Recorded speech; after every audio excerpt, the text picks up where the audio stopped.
മക്കളെ 1 മിനിറ്റേ വേണ്ടൂ. 1 മിനിറ്റ് തന്നാൽ നിങ്ങൾക്ക് 2 മാർക്ക്. 1 മിനിറ്റ് ഒന്ന് ചെലവഴിച്ചാൽ 2 മാർക്കാണ്. വളരെ സിമ്പിൾ ആണ്. എൻ വാല്യൂ എൽ വാല്യൂ തന്നിട്ട് സബ്ഷെൽ കോൺഫിഗറേഷൻ എഴുതാൻ പറഞ്ഞു. എൻ വാല്യൂവും തന്നിട്ടുണ്ട്, എൽ വാല്യൂവും തന്നിട്ടുണ്ട്. സബ്ഷെൽ കോൺഫിഗറേഷൻ എഴുതാൻ നമ്മളെ ഷോർട്ട് കട്ടിന് ഉപയോഗിച്ചോ. എത്രയാ? 0 0 1 2 3. അതിന് നേരെ എന്ത് എഴുതുക? S A P A D A F എഴുതി. ക്ലിയർ അല്ലേ? എസ് പി ഡി എഫ് എഴുതിയില്ലേ? അപ്പൊ നോക്കിക്കോ, ഇതിന് എസിന് നേരെ കൊടുത്തോ. 1 നേരെ പി, 2 നേരെ ഡി, 3 നേരെ എഫ്. അത് കഴിഞ്ഞു. ആൻസർ ആയി. n equal to 1, l equal 0. n equal to 1 എന്ന് പറഞ്ഞാൽ എ ഒന്നാമത്തെ ആൻസർ ഇതാണ്. n ഈക്വൽ ടു 1 എന്ന് പറഞ്ഞാൽ അത് 1 ആണ്. l equal to 0, l equal to 0 എന്ന് പറഞ്ഞാൽ ഏതാ? എസ്. So 1s. വളരെ സിമ്പിൾ. രണ്ടാമത്തെ ക്വസ്റ്റ്യൻ ആൻസർ ആണ്. n ഈക്വൽ ടു 2 എഴുതി. n ഈക്വൽ ടു 2 എഴുതി വെക്കുക.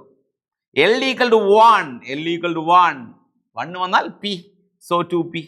വളരെ എളുപ്പമല്ലേ?